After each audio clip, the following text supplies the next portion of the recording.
going to dive into this topic, which again came up at a meeting I was at in Bath earlier this week, which really is, what are you going to do this winter when we're still not fully vaccinated, and I don't think things are totally returning to normal quite yet. How have you adapted your events, your winter events, or are you, still postponing? Amanda, do you want to add anything to this discussion, since it specifically started with the Be Bath, Buy Bath event that doesn't work quite the same way? Yeah, absolutely. We have quarter one, a little bit of getting into quarter two, sort of Savior program that has always been popular, at least for the past several years here in Bath. And it's a little card, a business card. And the point is that you're supposed to take it to 4 different businesses within a period of 1 week and get a sticker for each business. And on the back, the business owner or the person at the register signs the card so that they can't just make it up, and then they put it into what we have a hive, because bee themed. And we do a drawing at the end of the week for a period of 6 to 8 weeks, depending on how soon we roll it out. And then they win Gift of Bath, which is our local currency, which keeps the money even further in town. And the point of it was to really make sure that people were visiting businesses that perhaps they hadn't visited before, in order to get that third or fourth business. But the rub this year is literally the rub of touching the card, and having the business owners write on it. And many of our local businesses have really scientific plexiglass stations going on, like they're high-end CDC guidelines stuff happening, and business owners and people at the cash registers are not touching anything. So we really need to come up with some more virtual way for something similar to this program to run. It was mentioned very wisely that we probably shouldn't call a replacement program the same thing and confuse our community. We don't need to reinvent Be Bath. We just need a substitution of something to get people downtown. And so I think I started to pick Christina's brain a little bit earlier this week, seeing if there was any apps out there that the younger cool people know about. And I just don't know about apps. So I wondered if anybody else had any ideas. Great. So that's kind of the topic we wanted to throw out to you all for a little deep dive this morning. We'd love to hear, just raise your hand or take yourself off mute or type into the chat, and we will acknowledge, get your comments out there and your thoughts. And I do see that Jane has, and with Adam together, team have put up the publication that Jane referenced by Stacy Mitchell. There's a link in the chat.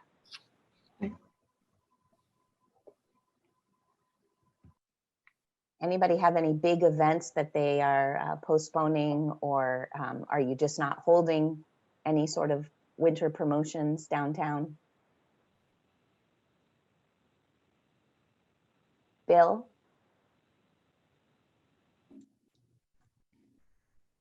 I just want to take note of, and maybe Sarah Hanson can help, of Westbrook's Winterfest, which they did in January last year. Jane and I helped a little bit with some of the pieces, but it was of all the years we have been trying to do something in the winter that really works outdoors. That promotion that Westbrook did was tremendously successful. And it was on my radar if we were allowed to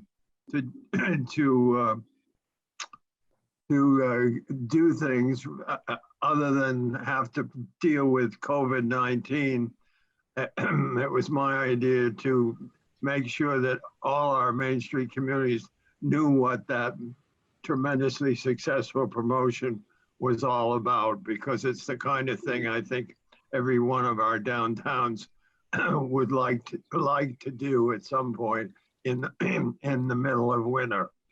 So I just want to note that, and hopes you all think about it, and maybe we can come back to it next year.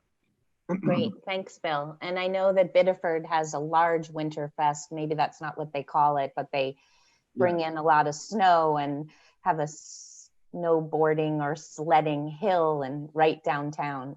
So they are great events.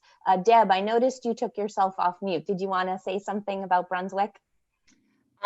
Well, we're having our annual meeting the end of January, and typically it's a live event, but we are going virtual this year.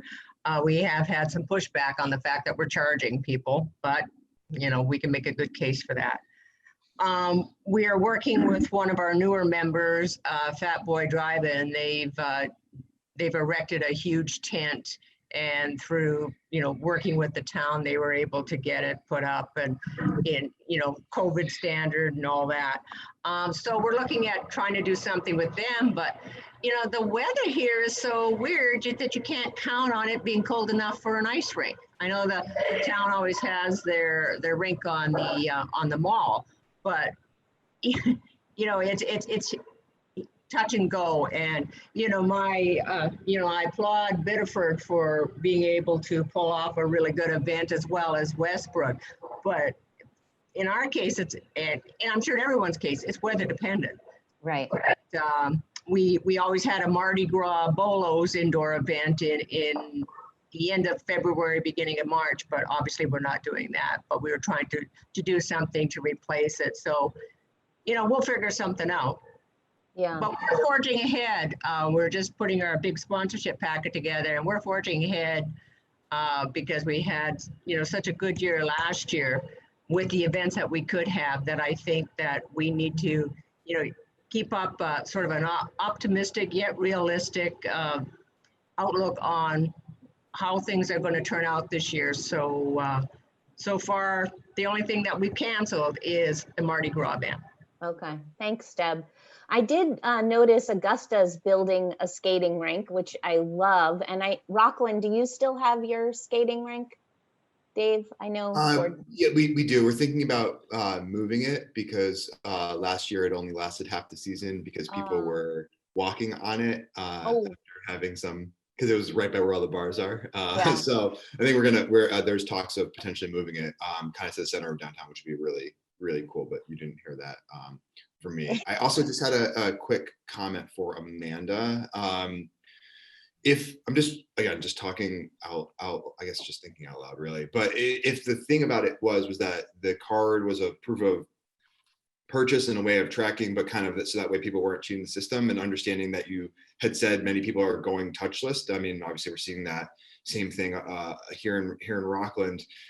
Those POSs now that they're using, if most of them are using Square or whatever, like usually they're getting some kind of digital thing as a customer, and just thinking out loud, if there's a way to either through Square or something like that allow people to either aggregate that and still participate. I don't know. I just thinking like, I understand that the card might not is the sticking point, but if it's a touchless POS, that now means that they're probably getting some kind of email follow-up or something that they could then print, or I don't know, like there might be something there. And if there's either a way to, I don't know, just thoughts. That's a good idea. How many other of you do have skating rinks, temporary skating rinks? Ellsworth, Norway, Belfast, great. I miss anybody? That's great. Are you finding, and Christina, you have one in Skowhegan, are those skating rinks worth investing in? Do they make your public works people crazy? How are they working? Zach, you want to chime in about Belfast's skating rink? Parks and Rec department takes care of it. It's not directly downtown, but it's downtown. Yeah. And you know, with it hasn't frozen yet. The weather is a challenge. Right. Anybody else want to comment? It is a weird winter, no question about it. Ellsworth is exactly the same way as Belfast. Public Works takes care of it. It's up by Knowlton Park, which is, it's kind of considered by local people downtown, but it's not immediately in the downtown. But I think it's the pride and joy of our rec department. And so it's something we don't really have anything to do with, but Yeah, I think of the skating rinks or temporary, and Michael, because you're in the middle of building one, I don't know what your thought was, but my thought is, even if they're slightly out of downtown, they are places that allow other outside safe activities this winter, whether you're bringing in a food truck, or, marshmallow, fire pit roasting, that there are opportunities for ways to engage residents and potentially some businesses. Bath has one also, but it's not in the downtown. And it's Okay. usually very well attended, but of course there's no ice this year. So Well, hopefully the ice is coming. So any other new events or promotions that you guys have on the docket for bringing people downtown? Rob Biggs, don't you usually do, oh gosh, I'm going to forget the name of it. It's something with plaid, maybe? No, we did that, but it was indoors in a warehouse space. Right. So that's not happening. Yeah, it was our sort of March event that was the cabin fever reliever. Cabin fever. Okay. I just am picturing you in plaid in a picture. Okay. Yeah. Well, the phrase was "show your best plaid." So. Oh, okay. I'm not totally crazy. No. Hi, Terry Ann. Thanks for joining us. Any other, yeah, Christina. We are planning full speed ahead our Somerset Snowfest, which doesn't entirely take place in downtown. There's a lot of stuff at the park, which is outside of downtown, but because it's all outdoor activities, and our Skowhegan Outdoors AmeriCorps program is already leading outdoor activities, and those have been extremely successful. We felt this is something we could move forward with. The skijoring competition at the fairgrounds, we have 38 teams signed up so far, so we have to come up with a plan to kind of section them off according to state mandates. Wow. But right now we're in the process of reaching out to get that broadcast live on a television station. So because we want people to be able to watch it from home, since they can't come to the fairgrounds and actually watch it in the stands. So That is quite an undertaking. I saw that you were going to be doing virtual skijoring video, and I was like, oh my gosh, like Main Street Skowhegan becoming a production company. oh yeah, we're not doing it. We're gonna I partner. know, but yeah, that's great. Yeah. So that's a really good takeaway to think about, your video adapting, if you will, some of that content. Other ideas or challenges, Rob Biggs.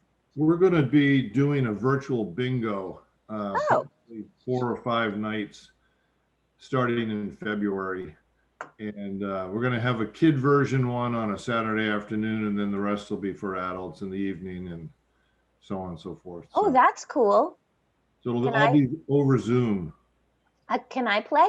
Can I sign Yes. up to play? You can do that, and we'll tell you when we've got all the details worked out. Stefan Normantis, our current president, outgoing president this year, in another week, has an event planning management company, and they did a virtual event with 450 human resource directors in the Northeast, and they did virtual bingo. They had 400 people participate, and it was pretty chaotic, but they got it done, and so we're going to try to do it in Saco here too.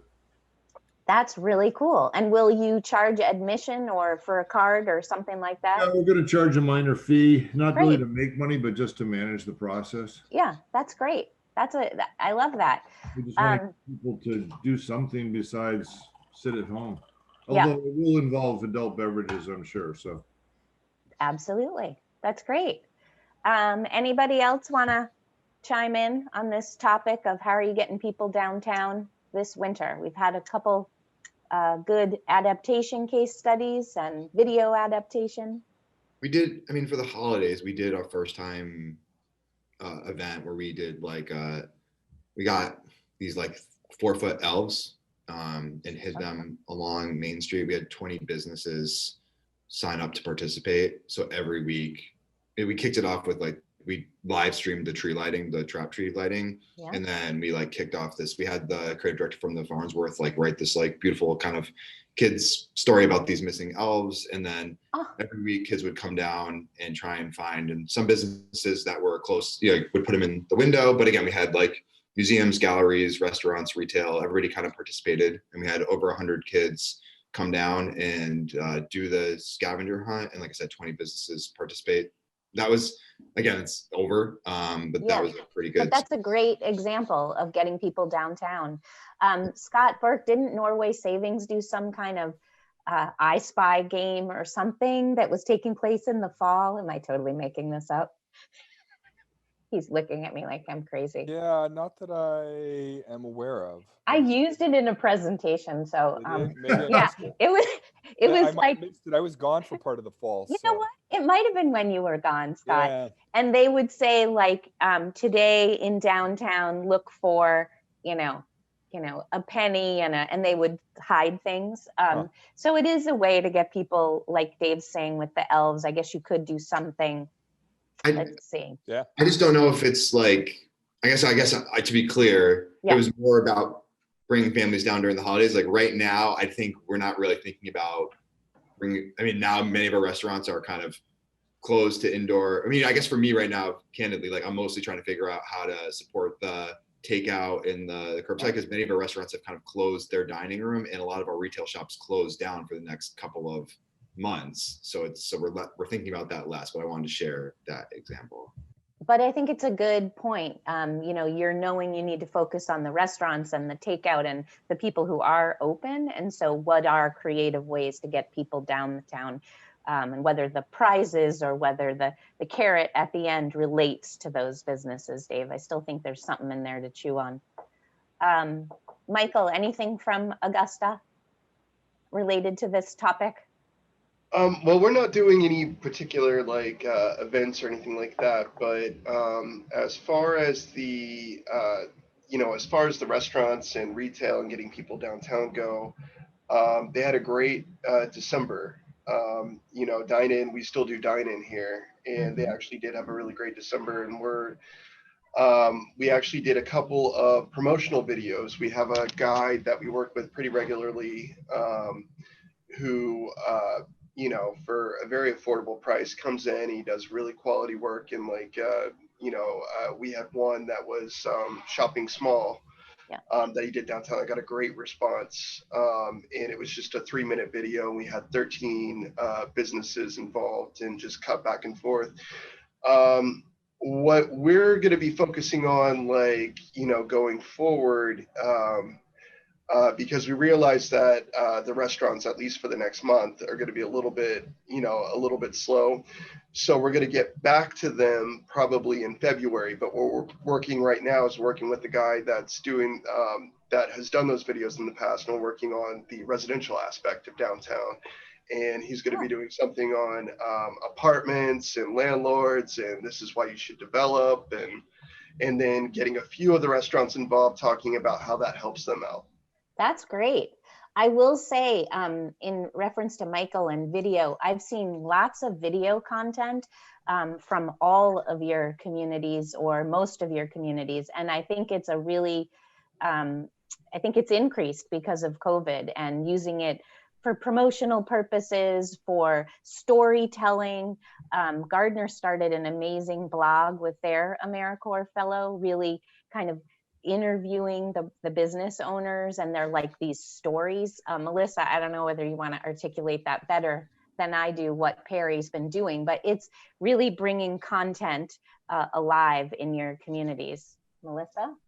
Yeah, she sort of got the idea from Humans of New York, Right. which is more of a personal profile, sort of getting a personal connection to a business. It's not necessarily like a PR piece for the business, but learning the person behind it, why they're in Gardner, and talking about the challenges they're having right now. And each piece kind of shapes, by the interview. And some of them have been insanely successful, depending on, how often they're shared or whatever. But and we've taken a few weeks off for the holidays, but I think next Friday will be our next one, and we're calling it Think Gardener First. So that's our Buy Local campaign.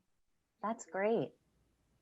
It's a great idea. And I have to say, like, the content has completely drawn me personally in. I'm like, oh, this is what this business owner is thinking, what they're going through, what they're doing. Like, they're great posts. And yes, built on Humans of New York. I had forgotten that.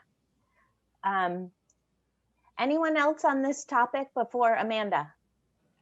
I just wanted to congratulate you on that being successful. I had tried last spring when COVID really hit and we were all hunkered at home to get all of our downtown merchants to do just a little selfie video, like, hey, this is me in my kitchen, because we often think about, let's say, the guy who is at the framing store as the guy who lives at the framing store. It's like when you see your teacher at the beach when you're a kid and you're like, what are you doing here? You're not allowed to have a life. And it creates that human side that makes you want to go in and get that piece of artwork framed at the framing store, because you know that he has a kitchen and has food to put in there. You know, it just was, but they never did it. So how did you go with a camera and do it there for them? Can you? Yeah, I mean, it works when we're the ones doing it. To get our business to do something is not easy. But so Perry goes in, she takes pictures, she sits down with them for like a half an hour to an hour, and then like literally edits it down to like a couple paragraphs. I think we can do that now. Last spring, when we weren't allowed to even leave our homes, that wasn't an option. But I think it could be like it could be for our loaned AmeriCorps fellow, right, Nat? Doing that kind of work. Remember, those more will be coming out on that, but remember, you communities that don't currently have a fellow can request one. So that would be a really cool project that I think could be done, you know, virtually or in person. But so keep that in mind. Okay, anyone I didn't touch base with on this? I want to make sure. Cara. I just wanted to ask if everyone in the chat could put their Instagram handle in there so we all can be following each other, because I don't always have an easy time finding everybody. I feel like I'm following some, but not others. And it would be good to be able to keep track of these things and to have inspiration.